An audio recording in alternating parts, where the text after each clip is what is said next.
Good morning, good evening, good afternoon, and remember, Context is Everything Media Network founder and CEO John Michael is reading a book.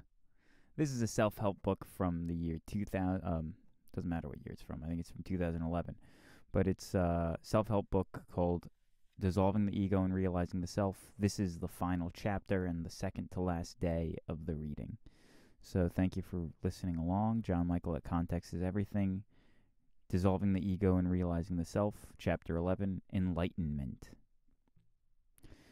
Comfort and confidence can be derived from this verifiable reality, that the rare persons who are actually attracted to enlightenment as a life goal are attracted because that is already their destiny.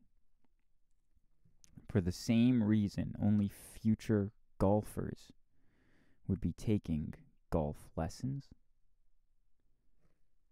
Well, to seek enlightenment is a major decision. The decision itself is therefore akin to a yang position, but subsequently the process itself is more intrinsically akin to a yin posture.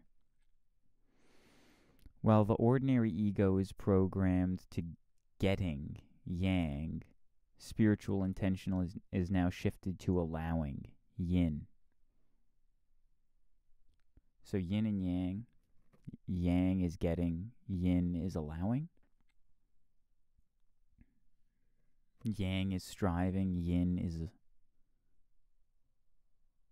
being open to, or whatever.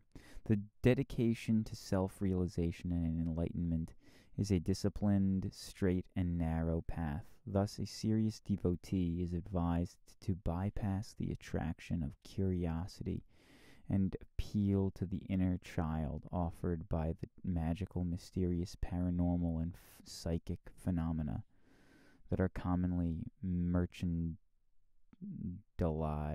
and profited as learnable skills. Listen to the book Healing the Child Within that I read recently. Do that. Because I read it all, and that's what they're talking about when they talk about your inner child. Your inner child is really the core of all of your struggles, the challenges that you face as as your child, the suppressions that you've done to your true motivator, to your true self, those impingements that occur in childhood need to be unknotted in order to truly find yourself. And so listen to that book, please. The state of enlightenment is therefore potential reality that replaces the illusion of ego's perceptual positionalities. Spiritual intention, effort, dedication potentiate the evolution of consciousness from a linear, limited to the non-linear allness of reality. Enlightenment is the consequence of major shift of content and identification. The experiencer focus is like a screen that veils reality and drops of its own accord when the props are removed. This is the consequence of surrendering the will to the will of God. This is the consequence of surrendering the will to God. The sense of reality of the self was actually due solely to the underlying presence of self. To seriously seek enlightenment is very strict discipline that therefore eschews the attraction of involvement in supposed spiritual movements that are actually intrinsically political in nature and functional. The attraction to changing the world for the presumed better, of course, appears to be the naive idealism of the inner spiritual adolescent and is transcended with maturity. The nature of human life is automatic, consequence of the overall level of human consciousness itself. Therefore, to benefit the world is necessary to change not the world, but by virtue of its essence non-linear and its action limited and linear. Oh, that might have been my favorite thing from the whole book. I don't really know what I read, but I liked it. I'm not going to read it again. You can go back. Straight and narrow is the path, for without inner discipline, the spiritual energy becomes dissipated and diverse attractions. Straight and narrow is the path, for without inner discipline, the spiritual energy becomes dissipated in diverse attractions. Spiritual energy getting dissipated in many directions. Less direct. Straight and narrow, right? The energy of life is radiance from the field of consciousness, which is mode of presence of divinity that manifests physicality as creation. The capacity for enlightenment is merely the consequence of consciousness returning to its source, which is divinity immanent as itself. The ego self identifies with its various functions and qualities and labels them as me, and says that who I am. This is who I am. This results in vanity of authority and error that originated during the evolution of consciousness, consequences of identification with the experience of the senses. Thus comes about the typical conclusion that I itch instead of the body itches.